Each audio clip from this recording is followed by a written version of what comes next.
Kenaikan harga cabai rawit dan cabai merah melanda hampir seluruh wilayah Indonesia, termasuk di Tanjung Balai, Sumatera Utara.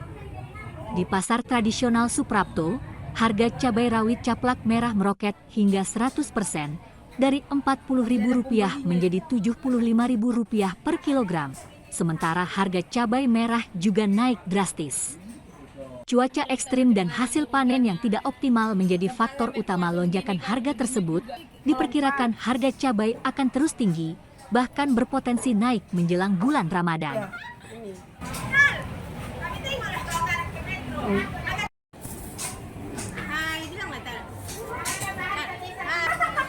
Bukan kerjaanku nih, engkau kasih mahal ya kan, otomatis dia foto gak apa aku ini cabaiku yang mahal ini hari ini, eloknya kayak gitu bertahun.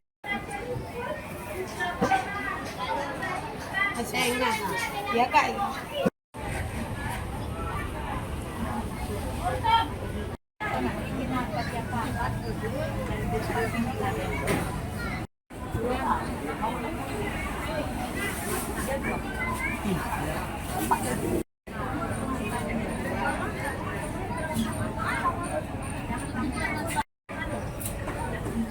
Pilih-pilih lah kak.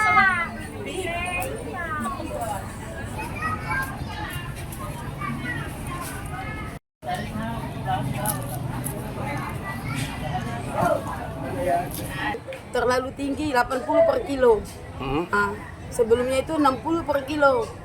Hari ini 80 per kilo. Terutama pada cabai capak. Rawit merah 75 per kilo. Sebelumnya berapa itu? Kemarin berapa? 48 per kilo. Jadi 100% kenaikannya gitu ya? Naik. Jadi ada yang pembeli gimana itu? Agak sedikit berkurang lah macet. Karena pembeli itu terlalu tinggi harga barang itu, agak belinya agak dikit. Tak mencukupi pendapatannya mungkin. Tahu nggak kenapa harga ini bisa melambung naik gitu? Kemungkinan kalau tengok dari situasi alam, hujan lah. Situasi alamnya aja lah tengok hujan. Tapi kadang-kadang barang itu kosong di lapangan.